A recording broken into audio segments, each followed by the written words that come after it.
तो हमने पिछले पार्ट में देखा था कि ड्रेल अपने डार्क पावर्स का इस्तेमाल करता है और उसके बाद वो क्लेमिटिस को एक लाल क्रिस्टल के गोले के अंदर कैद कर देता है। और दूसरी तरफ मेनार ने गांव वालों को इलिसिया के खिलाफ भड़का दिया था, जिस कारण गांव वाले इलिसिया को पकड़ने के लिए उसका पीछा करने लगते हैं। इसके बाद यहाँ पे गांव वाले उस जगह को ढूंढ लेते हैं जहाँ पर इलिसिया और नेल छिपे हुए थे, और वो लोग इलिसिया को धमकी देने लगते कि हम इस जगह को अच्छे से जानते हैं, तो तुम हमसे बच के कहीं पर भी नहीं जा सकती। तुमने डीमन किंग को चुनौती देने की कोशिश करी और इसी वजह से ये सब कुछ हो रहा है। इसलिए वो लोग इलिसिया को बाहर आने के लिए कहने लगते और साथ ही वो हीरोज की यहाँ पे काफी ज्यादा बेइज्जती भी कर रहे थे। तब यहाँ पे नेल इलिसिया को कहने लगते कि मुझे तुम्हारे ऊपर पूरा भरोसा है, क्योंकि नेल की इलिसिया ने जान बचाई थी। इलिसिया को बाहर निकलने का कोई भी रास्ता नहीं दिख रहा था। तभी यहाँ पे एक आदमी घर को जलाने की कोशिश करने लगता है। तब यहाँ पे उस लड़के के पेरेंट्स आ जाते और उसे ऐसा करने से रोक लेते हैं और उसके बाद उसे डांटने लगते कि तुमने ऐसा करने की कोशिश कैसे करी, ये जगह हमारे पूर्वजों की है। और आखिर हम बाहर वालों की बात क्यों माने कि हीरोज ऐसे होंगे वैसे होंगे, जल्दी से तुम पीछे हट जा, इस मैटर को मैं हैंडल करूंगा। तब इस बंदे का नाम मार्क होता है और ये बंदा इलिसिया को बाहर आने के लिए कहने लगता है और वो यकीन दिलाता है कि हम अंदर वाले लोगों को कुछ भी नहीं करेंगे। और इलिसिया के पास उसकी बात मानने के अलावा कोई भी रास्ता नहीं था, जिस कारण वो उसकी बात मान लेती और बाहर आ जाती है। मार्क कहता है कि अच्छा तुम हो हीरो, ये बताओ तुम्हारी तलवार कहाँ है, जिस पे इलिसिया कहते कि मेरी तलवार खो चुकी है। मार्क कहता है कि क्या तुम झूठ तो नहीं बोल रही, कहीं तुमने अपनी तलवार को तो नहीं बेच दिया। तब यहाँ पे इलिसिया एक्सप्लेन करने लगते कि ऐसी बात नहीं है, जब क्लेमिटिस से हमारी फाइट हो रही थी तो उस समय मेरी तलवार वहीं पे छूट गई। इसका मतलब ये बात सच है कि तुम क्लेमिटिस से फाइट करके हार चुकी हो। तब यहाँ पे इलिसिया माफी मांगने लगते कि वो अपने हीरो के फर्ज को पूरा नहीं कर पाई। मार्क कहते कि कोई बात नहीं, अगर मुझे लगता है कि तुमने अपनी तलवार को बेच दिया तो उसके बाद मैं तुरंत यहाँ पे तुम्हें मार देता, लेकिन तुम क्लेमिटिस से फाइट करते हो हारी हो, तो इस बात से मुझे कोई भी दिक्कत नहीं। सदियों से उन डीमंस को मारने के लिए हीरोज को भेजा जा रहा है, लेकिन तुम एक लौते इंसान हो जो कि क्लेमिटिस से लड़ने के बाद भी अभी तक जिंदा हो। तुम्हें क्या लगता है ये बात सही है कि हमने इतने सारे लोगों को सैक्रिफाइस किया और हमें बाहर की दुनिया देखनी चाहिए? तुमने तो पहाड़ के दूसरी तरफ कुछ न कुछ तो देखा होगा, चलो बताओ। तब यहाँ पे इलिसिया को क्लेमिटिस के साथ लड़ी गई फाइट याद आने लगती, जब क्लेमिटिस ने उसे आसमान में फेंक दिया था और इलिसिया ने उस टाइम फर्स्ट टाइम देखा था कि दुनिया कितनी ज्यादा प्यारी है और कितनी ज्यादा बड़ी है। तब यहाँ पे इलिसिया कहते कि हाँ, हमें दुनिया को बड़ी करने की ये लड़ाई जरूर लड़नी चाहिए, क्योंकि अगर हम इसी तरीके से हाथ पे हाथ धरे बैठे रहेंगे तो हमें बहुत सी चीजों के बारे में बिल्कुल भी पता नहीं चलेगा। तो इसलिए यहाँ पे इलिसिया सभी को मोटिवेट करने लगते कि हमें उन पहाड़ों के आगे की दुनिया को देखना चाहिए, क्योंकि अगर हम इसी तरीके से हाथ पे हाथ धरे बैठे रहेंगे तो उन हीरोज का बलिदान एकदम व्यर्थ हो जाएगा जिन्होंने इस लड़ाई में अपनी जान त्यागी। मार्क यहाँ पे इलिसिया की ये सारी बातें सुनकर काफी ज्यादा इम्प्रेस होता है और उसे कहता है कि अब तुम आजाद हो हीरो, और हाँ, नेक्स्ट किंग को भी अपने आप को प्रूव करना होगा कि वो कितने लायक है। और यहाँ पे इलिसिया को भी समझ आ जाता है कि मेनार को पता चल चुका है कि लूना इस जगह का प्रिंस है। तब यहाँ पे मार्क अपने लोगों के साथ जाने लगता है, लेकिन इस पॉइंट पे मेनार यहाँ पे आ जाता है अपने सभी इंसेक्ट्स के साथ और मार्क के ऊपर एक जानलेवा हमला कर देता है, जिस वजह से यहाँ पे इलिसिया अपनी तलवार को निकालती है और मेनार के इंसेक्ट्स को काट देती है। और तब यहाँ पे और भी ज्यादा बग्स आ जाते हैं, जिस कारण इलिसिया सभी गांव के लोगों को उस घर के अंदर जाने के लिए कहने लगती है। तब वो लोग घर के अंदर चले जाते और दूसरी तरफ इलिसिया अकेले उन सभी बग्स से फाइट करने के लिए बाहर खड़ी हुई थी। तब मेनार कहता कि मानना पड़ेगा, तुम एक हीरो जिसने अकेले इतने सारे बग्स को संभाल लिया, लेकिन दूसरों की जान बचाने के लिए अपने आप को सैक्रिफाइस करने की ये जिद तुम्हारी जल्दी पूरी होगी। तब यहाँ पे इलिसिया की बॉडी के ऊपर छोटे छोटे से कीड़े चढ़ने लगते और साथ ही इलिसिया को एक स्पाइडर उसके गर्दन पे काट भी लेता है, जिस वजह से इलिसिया की बॉडी में पॉइजन फैलने लगता है, क्योंकि मेनार के सारे बग्स पॉइजन वाले हैं। पहले मैं हीरोज को काफी ज्यादा लाइक करता था, उनका सभी काम मुझे काफी ज्यादा अच्छा लगता था, लेकिन धीरे धीरे उनसे मेरे को काफी ज्यादा नफरत होने लगी, क्योंकि जिस टाइम हमें हीरोज की सबसे ज्यादा जरूरत होती है उस टाइम कभी हीरोज आते ही नहीं है। उनसे अच्छे तो वो लोग होते जो कि बुरे टाइम में आपका साथ देते हैं। हीरोज तो बस दिखावे के लिए होते जो कि कुछ नहीं बचा पाते। असली प्रोटेक्टर तो जनरल ड्रेल है और उन्हें भी हीरोज से सख्त नफरत है। तब यहाँ पे मेनार के दोबारा से इशारे पर इंसेक्ट दोबारा से इलिसिया के ऊपर हमला करने लगते हैं और यहाँ पे इलिसिया एक एक करके सभी इंसेक्ट्स को काटना स्टार्ट कर देती है। तभी यहाँ पे इलिसिया की डार्क ब्लड के अंदर से क्लेमिटिस बाहर निकल जाता है और उसे जल्दी से ये सारा प्रोग्राम खत्म करने के लिए कहने लगता है। तब यहाँ पे जो बग ने इलिसिया को काट लिया था उसके वजह से इलिसिया की यहाँ पे स्पीड काफी ज्यादा धीमी हो चुकी थी और दूसरी तरफ कुछ बग्स वुड से बने हुए घर को भी काट रहे तब यहाँ पे मार्क की वाइफ सभी लोगों को छोटे से छोटे छेद बंद करने के लिए कहने लगती है ताकि बग्स अंदर न घुस जाएं, और साथ ही वो लूना को भी प्रोटेक्ट रखने के लिए कहने लगती है। तब यहाँ पे सभी लोग छेने, हथौड़े, कील का इस्तेमाल करते हुए पूरे घर को पैक कर देते हैं। और दूसरी तरफ यहाँ पे एलिसिया की बग्स से फाइट करते करते काफी ज्यादा हालत भी ढीली हो चुकी थी। मेनार कहता है कि क्या तुम्हें सच में लगता है कि तुम ऐसी ताकत का इस्तेमाल करती हो इस दुनिया को बचा पाओगी? तब यहाँ पे मेनार एक स्कॉर्पियन को बुला लेता है और एलिसिया के ऊपर हमला करके उसे पानी में फेंक देता है। तब क्लैमिटिस कहता है कि तो इसका मतलब ये है कि तुम्हारी बॉडी के ऊपर भी जहर असर कर रहा है, इसलिए तुम्हारी स्पीड इतनी धीमी हो चुकी है। वैसे तो ये पॉइजन तुम्हारे डार्क ब्लड को डिस्ट्रॉय नहीं कर सकता, लेकिन इससे तुम्हारी हीलिंग रुक चुकी है। तब यहाँ पे वुड से बने हुए घर के ऊपर कुछ लार्वा हमला कर देते हैं, जो कि काफी तेजी से घर को तोड़ देते हैं और कुछ घर के अंदर भी घुस जाते हैं। और पूरे जंगल के अंदर इसी तरीके के कीड़े मकोड़े मौजूद थे जो कि पूरे जंगल को बर्बाद करने पे लगे हुए थे। तब हम देखते कि यहाँ पे ने अभी भी टाउन के लोगों के साथ ही थी। टाउन के लोग उससे पूछने लगते हैं कि क्या तुम हमें बता सकते हो कि आखिर तुम मेनार के साथ क्यों नहीं गई? ने कहते हैं कि मैं इतने जल्दी मरना नहीं चाहती, क्योंकि जब वो सन की विजार्ड सीरियस होता है तो उसके सामने जो भी चीज आती है वो उसे तबाह करके ही छोड़ता है। वो बंदा बुलेट आर्मी का सबसे ताकतवर और खतरनाक विजार्ड है। इसके बाद मेनार बताने लगता है कि क्या तुम जानते हो हीरो, ये जो तुम्हें बक्स दिख रहे हैं ये काफी ज्यादा खतरनाक है। ये एक सेंचुरी में एक ही बार जन्म लेते, लेकिन जहाँ पर भी जाते हैं उस जगह को पूरी तरीके से बर्बाद कर देते। और मेरे सर पे जो क्रिस्टल लगा हुआ उसकी मदद से ये सभी लोग मेरी बात मानते और अब यहाँ पे सब कुछ बर्बाद होने वाला है। लेकिन रुको, यहाँ के लोग तो लकड़ी से अपना काम करते हैं ना, अगर फॉरेस्ट्री चला जाएगा तो इनका पूरा काम धंधा ही चौपट हो जाएगा। ये सब सुन के यहाँ पे एलिसिया को काफी ज्यादा गुस्सा आ जाते और वो पानी से बाहर निकल के मेनार के ऊपर हमला करने वाली थी, लेकिन वो देखकर काफी ज्यादा हैरान हो जाती है, क्योंकि उसके सामने कोकून थे जो कि देखते ही देखते उसकी आंखों के सामने बक्स में कन्वर्ट हो रहे थे। तब यहाँ पे मेनार एलिसिया के ऊपर अपने बक्स को छोड़ देता है और उसके बाद यहाँ पे एलिसिया अकेले दोबारा से उन बक्स से लड़ने के लिए तैयार हो जाती है। तब यहाँ पे एलिसिया उनके सामने टिक नहीं पा रही थी और मेनार अपने स्कॉर्पियन से एलिसिया के ऊपर हमला कर देते और उसे जमीन पे पटक देता है, जिस वजह से उसे करोड़ों बक्स घेर लेते और वो बक्स के समुद्र में यहाँ पे कैद हो जाती है। तब यहाँ पे क्लैमिटिस हीरो की तलवार को बाहर निकालता है और एलिसिया को एक बात समझाने लगता है। इस दुनिया के सारे जीव जंतु पानी से बने हुए और ये सारी बातें इंसेक्ट्स के ऊपर भी अप्लाई होती हैं, तो तुम इन इंसेक्ट्स को एक रिवर की तरह समझो और ये तलवार पानी को भी काटने का काम करती है। तो ये तलवार इन इंसेक्ट्स को भी काट सकते, इसलिए इस काम को जल्दी से जल्दी खत्म करो। तब यहाँ पे एलिसिया उस तलवार को अपने हाथ में पकड़ती है और वो उन बक्स के कैद से आजाद हो जाती है और पलक झपकते उसके सामने जितने भी इंसेक्ट्स होते हैं वो सभी को मार गिराती है। और ये नजारा देखकर सभी लोग हैरान हो जाते हैं, जिस कारण सभी को यकीन हो जाता है कि एलिसिया एक सचमुच की हीरो है। और यहाँ पे मेनार का मैजिक क्रिस्टल भी टूट जाता है और वो एलिसिया की तलवार की नोक पर था, लेकिन वो अब भी सरेंडर करने के लिए तैयार नहीं था, जिस कारण यहाँ पे एलिसिया उसे मारकर बेहोश कर देती है। थकान के कारण चक्कर खा के एलिसिया नीचे गिरने वाली थी, तभी वहाँ पे क्लेन आ जाता है जो कि उसे पकड़ लेता है।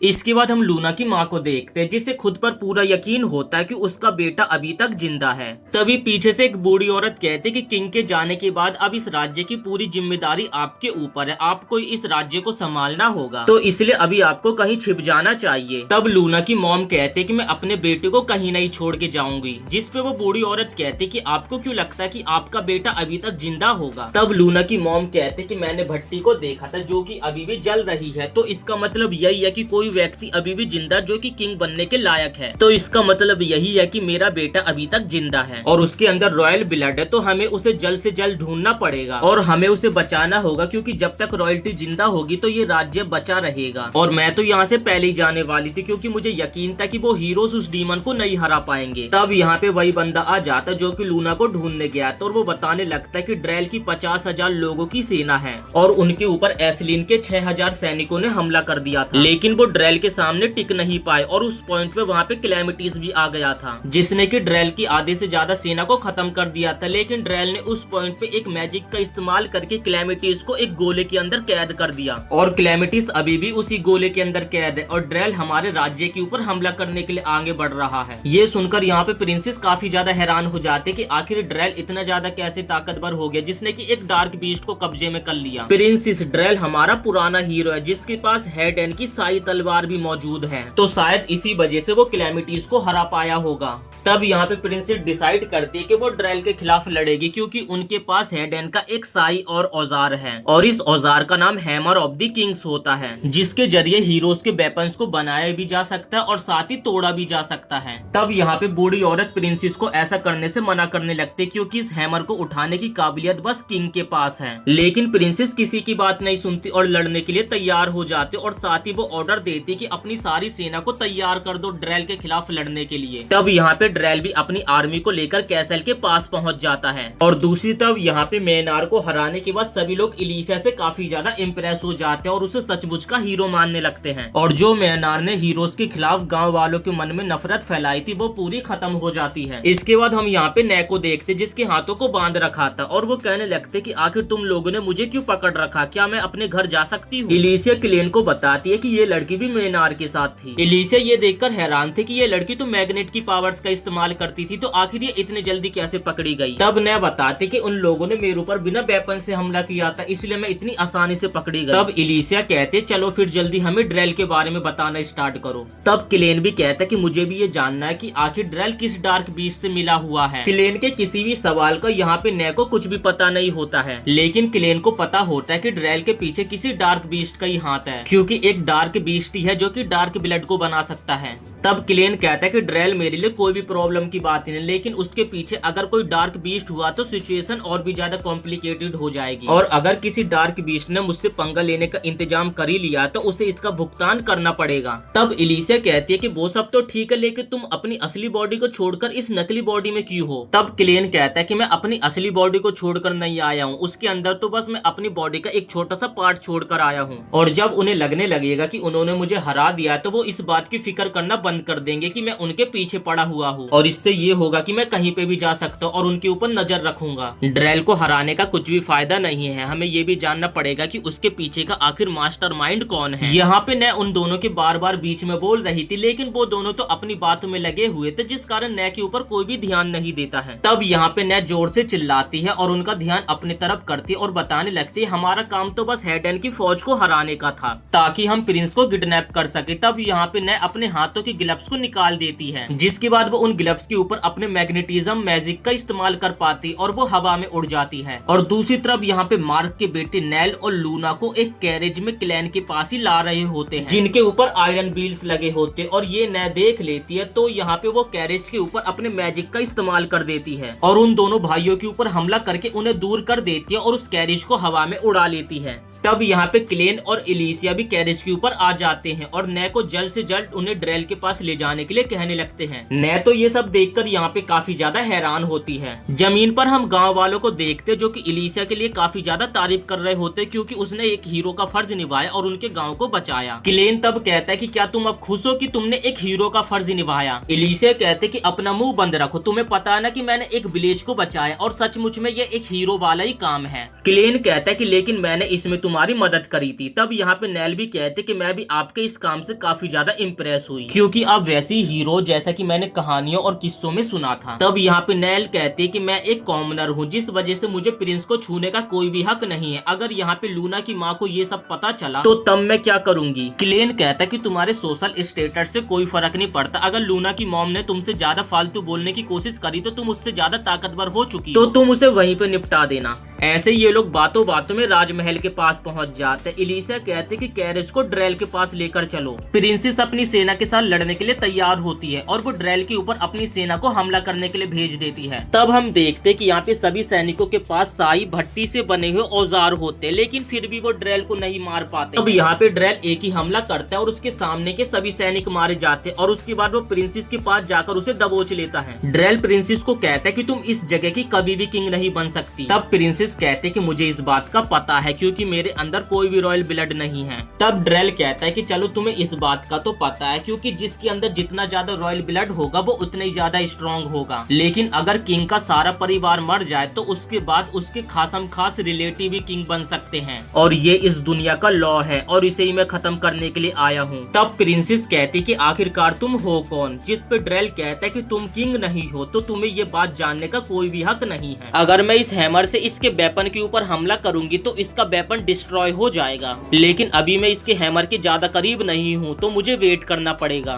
तब यहाँ पे एलिसा की एंट्री हो जाती है और ड्रेल देखकर उसे समझ जाता है कि ये उसके दोस्त की बेटी है। ड्रेल कहता है कि आखिर तुम यहाँ पे क्यों आई हो, जिसपे एलिसा कहते कि मैं तुमसे अपने पिता की मौत का बदला लेने के लिए आई हूँ। जिसके बाद एलिसा और ड्रेल की तलवार के टकराने से यहाँ पे एक बहुत बड़ा धमाका हो जाता है और यहाँ पे प्रिंसेस कंफ्यूज थी कि क्या इस हैमर से ड्रेल के उसने वेपन को टच भी करा कि नहीं। ड्रेल कहता है कि तुम जैसे कमजोर हीरो की यहाँ पे कोई भी जगह नहीं है, तो जल्दी से यहाँ से दफा हो जाओ। एक हीरो तभी एंट्री मारता जब दुनिया खतरे में हो और दुनिया को उसकी जरूरत पड़ती है, तो इसलिए मैं तुमसे दुनिया को बचाने के लिए आई हूँ। जिसके बाद यहाँ पे एलिसा और ड्रेल की एक दूसरे से लड़ाई होने लगती है, लेकिन यहाँ पे क्लेन को तो इस चीज से कुछ भी फर्क नहीं पड़ता, क्योंकि उन्हें तो हेडन की साई भट्टी के पास जाना है, क्योंकि जो बंदा ड्रेल के साथ मिला हुआ वो हेडन की साई भट्टी को पाना चाहता है। इसलिए क्लेन इस बात का पता लगाना चाहता है कि आखिर इसके पीछे कौन सा डार्क बीस्ट है। तब हम देखते हैं कि यहाँ पे हेडन के कुछ सोल्जर साई भट्टी की रक्षा करने पे लगे हुए थे और यहाँ पे हेडन के राजा की डेड बॉडी भी पड़ी हुई है। तभी इन लोगों के सामने एक बहुत बड़ी दीवार आ जाती है। क्लेन नेल को कहता है कि तुम्हारे अंदर इतनी ज्यादा काबिलियत है कि तुम इस दीवार को खिसका सकती हो। जिसके बाद क्लेन की बातों पे भरोसा करके नेल जैसी दीवार को टच करती है तो उसकी छोटी सी ताकत से यहाँ पे दीवार खिसक जाती है और बहुत दूर जाकर गिरती है। इसके बाद क्लेन अपने डार्क पावर्स का इस्तेमाल करके सभी सोल्जर्स को उसके सामने आने वाले जमीन में दफना देता है और उसके बाद वो नेल से लूना को लेता और भट्टी के एंट्रेंस पे उसके हाथ को लगाने लगता है।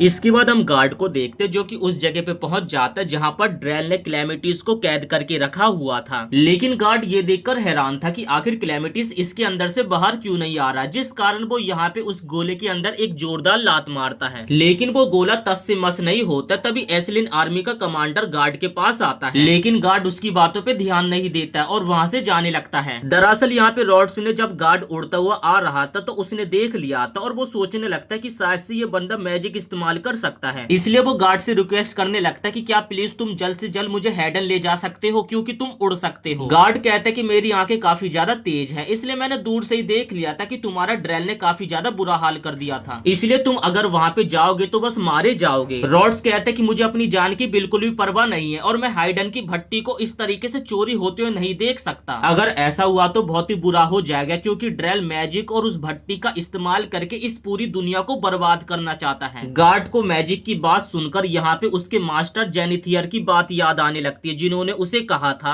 कि मैजिक से बहुत ही बुरा होने वाला है। तब गार्ड यहाँ पे डिसाइड करता है कि वो भी क्लैन के ही तरह एक इंसान की मदद लेकर इन्वेस्टिगेशन करेगा, जिस वजह से वो रेड्स को रॉयल कैपिटल ले जाने के लिए तैयार हो जाता है। लेकिन गार्ड उसके सामने एक कंडीशन रखता है कि वो उसके किसी भी काम में दखलंदाजी नहीं करेगा। अगर उसने ऐसा करा तो अगले पल गार्ड उसे जान से मार देगा। जिसके बाद यहाँ पे रेड्स उसकी सारी कंडीशंस को मानने के लिए तैयार हो जाता है और उसके बाद यहाँ पे गार्ड अपने पंखों को निकालता है और रेड सीधा उसके पैरों को पकड़ लेता है और वो लोग सीधा रॉयल कैपिटल के लिए रवाना हो जाते हैं। लूना के एंट्रेंस पे हाथ लगाने के बाद भी ये दरवाजा ओपन नहीं होता, जिस कारण यहाँ पे क्लैन को कुछ भी समझ नहीं आ रहा था और साथ ही इसे तोड़ा भी नहीं जा सकता। इसलिए क्लैन ऊपर की साइड जाकर देखने के लिए जाता है कि आखिर इसके अंदर है क्या, जहाँ से बहुत सारी हीट निकल रही होती है, क्योंकि क्लैन एक डीमन किंग होता है, जिस कारण वो अंदर ही छलांग मार देता है। और दूसरी तरफ यहाँ पे हेडन का पुराना किंग आ जाता है, जिसे देखकर यहाँ पे नेल और लूना काफी ज्यादा डर जाते हैं। और तब यहाँ पे क्लैन एक ईंट को नीचे फेंकता है और उसकी शैडो बनकर यहाँ पे अंदर एंटर हो जाता है। क्लैन को पता था कि अगर वो डायरेक्टली इस भट्टी के अंदर कूदता तो वो जल जाता, इसलिए उसने इस टेक्नोलॉजी का इस्तेमाल किया। तभी क्लैन देखता है कि दरवाजा खुल चुका और बाहर नेल बेहोश पड़ी हुई है। तब हाइडन का किंग यहाँ पे लूना को अपने हाथ में लेकर आता और पिछली बार जो क्लैमिटीज ने उसका सर काट दिया तो वो अपने हाथ में सर को भी पकड़ा हुआ था। ये देखकर यहाँ पे क्लैन काफी ज्यादा हैरान हो जाता है और वो कहता है कि मुझे नहीं पता था कि हेडन का सर कटा किंग मुझसे खुद मिलने के लिए आएगा। और दूसरी तरफ एलिसा और ड्रेल की फाइट हो रही थी, जिसमें कि ड्रेल जो होता एलिसा के ऊपर भारी पड़ रहा था।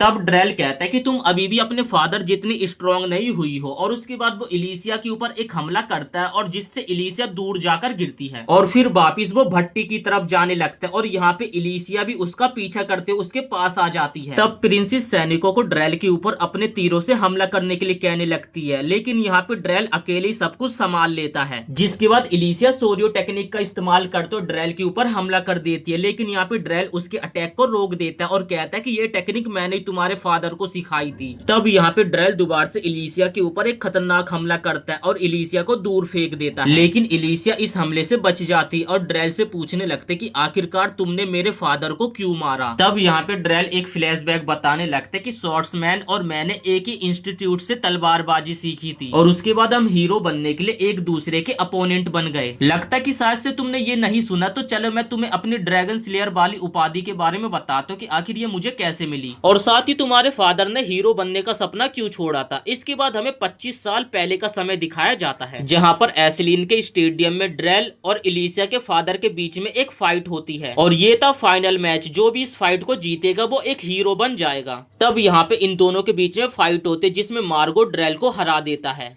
लेकिन ड्रेल को इस बात का कुछ भी पछतावा नहीं होता क्योंकि वो जानता था कि मार्गो एक जीनियस है। जिसके बाद यहाँ पे एसलिन के किंग मार्गो को स्वॉर्ड्समैन का टाइटल देते हैं और साथ ही एसलिन की शाही तलवार भी एक हीरो के तौर पे मार्गो को दे देते हैं और उसे बताया जाता है कि जब तुम इस तलवार को पकड़ोगे तो उसकी अगली पल से तुम एक हीरो कहलाओगे और साथ ही तुम्हें इस तलवार से लड़ाई करके डीमंस का खात्मा करना होगा और उन चारों डीमंस किंग को हराकर तुम्हें इस दुनिया को बड़ा करना होगा। तब यहाँ पे मार्गो इस बात के लिए एग्री करता है और जैसी वो तलवार को छूता है तो उसके अंदर की एनर्जी उसे महसूस होने लगती है। तब यहाँ पे किंग कहते हैं कि ये तलवार अभी इनकम्प्लीट है और इसे कंप्लीट करने के लिए तुम्हें खुद ही कुछ रास्ता ढूंढना होगा, लेकिन यहाँ पे मार्गो को तो कुछ भी पता नहीं होता है। तब यहाँ पे किंग बताते हैं कि इस तलवार से जिस क्रिएचर को तुम पहली बार मारोगे तो उसी क्रिएचर की ताकत ये डिसाइड करेगी कि ये तलवार आखिर क्या करेगी। ये तलवार डीमंस की सोल्स को कैद करती है और उसी के बाद इस तलवार से तुम्हें यूनिक पावर्स और यूनिक एबिलिटी मिलेगी, तो इसलिए तुम अपने पहले शिकार को सोच समझ के किल करना। मार्को डिसाइड करता है कि सबसे पहले वो इस तलवार से एक ड्रैगन से फाइट करेगा और उसके बाद वो एक ड्रैगन स्लेयर कहलाएगा। मार्को ड्रैगन से लड़ने के लिए पहुंच जाता है और ड्रैगन यहाँ पे उनके सभी साथियों को मार देता है और यहाँ पे बचते ड्रेल और बस मार्को। ड्रेल मार्को को वापिस चलने के लिए कहने लगता है, लेकिन यहाँ पे मार्को अपनी जिद पे था जो कि कहता है कि मैं इस ड्रैगन को मार कर ही जाऊंगा और वो ड्रेल को अपने सोरियो टेक्निक का इस्तेमाल करते हुए मार्को को ऊपर उड़ाने के लिए कहने लगता है और ड्रेल यहाँ पे ऐसा ही करता है और उसके बाद मार्को उस ड्रैगन के ऊपर जाता है और उसके विंग्स को यहाँ पे काट देता है, जिस कारण वो ड्रैगन जमीन पे गिरता है। लेकिन उस ड्रैगन ने अभी भी हार नहीं मानी थी और मार्को उससे यहाँ पे दोबारा से लड़ने लगता है। वो ड्रैगन काफी ज्यादा ताकतवर था, लेकिन मार्को की आंखों में कोई डर का खौफ नहीं था। वो उससे बिना डरे ड्रैगन से बस लड़ता रहा और मैं बस एक साइड एक्टर की तरह ये सब देख रहा था और मुझे लगा था कि मार्को उस ड्रैगन को मार देगा, लेकिन जो मैंने सोचा नहीं था वो हुआ। अचानक से मार्को का बैलेंस बिगड़ता है, जिस कारण वो ड्रैगन यहाँ पे मार्को के पैरों के ऊपर हमला कर देता है और मार्को के एक पैर को काट देता है। लेकिन उसने अभी भी हार नहीं मानी थी। वो मेरी तरफ हीरो की तलवार को फेंकता है, जिस कारण मैं उस तलवार को पकड़ के उस ड्रैगन को वहीं पे मार देता हूँ। जिसके बाद वो तलवार ड्रैगन की पावर्स को एब्जॉर्ब करने लगती है और इससे यहाँ पे ड्रेल को समझ आ जाता है कि ये तलवार काफी ज्यादा पावरफुल है। तभी यहाँ पे डीमन किंग वार्डिन आ जाता है और उसकी प्रेजेंस को देखकर यहाँ पे ड्रेल की रूह कांप जाती है, लेकिन जैसे उसकी आंखें खुलती है तो वो काफी ज्यादा हैरान होता है कि वो अभी तक जिंदा है। लेकिन वो जिस जगह पे खड़ा हुआ था वहाँ पर एक बहुत बड़े मॉन्स्टर के पंजों के निशान थे और उसी पर ड्रेल ने सोचा कि हीरो बनने का कुछ भी फायदा नहीं है, बस हमें मौत नसीब होगी। और इसके आगे की कहानी तो तुम जानती हो और इसी इंसिडेंट के बाद ही लोग मुझे ड्रैगन स्लेयर कहने लगे और इसी कारण मेरा हीरो जैसी मंदघड़ंत कहानियों से विश्वास उठ गया और हमें धोखा दिया गया और हमारे पास कोई भी रास्ता नहीं छोड़ा और इस सच के बारे में हाइडन के सारी राजाओं को पता है बस। तो तुम्हारे कहने का ये मतलब है कि मैजिक वो सच है जो कि हमसे छिपाया गया है। तुम सही समझी और सारा मैजिक उस हाइडन की भट्टी से ही रिलेटेड है और उस भट्टी के अंदर से जो आवाज मेरे कानों में गूंज रही है वो एकदम सही है। तब यहाँ पे ड्रेल अपनी पावर्स का इस्तेमाल करते हुए एक डेथ ड्रैगन को जनरेट कर देता है। ये देखकर यहाँ पे प्रिंसेस काफी ज्यादा हैरान हो जाते क्योंकि इस तरीके के मैजिक का इस्तेमाल पुराने समय में किया जाता था। तब यहाँ पे ड्रैगन इलिसिया के ऊपर हमला कर देता है, जिस वजह से इलिसिया नीचे गिरने लगती है और यहाँ पे ड्रेल ड्रैगन के ऊपर बैठकर यहाँ से चला जाता है। इसके बाद हम इलिसिया को देखते हैं। नीचे गिरने के कारण यहाँ पे इलिसिया के हाथ पैर की हड्डी टूट चुकी थी, लेकिन क्लेन के डार्क ब्लड की वजह से वो अपने हाथ पैरों को एकदम ठीक कर लेती है, लेकिन उसे ऐसा करते समय दोबारा से काफी ज्यादा दर्द हो रहा था। और ड्रेल की बातों को सुनकर यहाँ पे इलिसिया को समझ आ जाता है कि इन सारी चीजों के पीछे आखिर कौन सा डीमन किंग है। क्लेन, क्या तुम मुझे सुन रहे हो? तब क्लेन कहता है कि चुप हो जाओ, यहाँ पे भी कुछ इंटरेस्टिंग सा चल रहा है। हेडन का एक बेवकूफ किंग अपने ग्रैंडसन को भट्टी में डालने की कोशिश कर रहा है। सो ऑलराइट गाइस, इस वीडियो को हम यहीं पे समाप्त करते हैं। वीडियो पसंद आए तो वीडियो को एक लाइक करके चैनल को सब्सक्राइब जरूर से कर देना।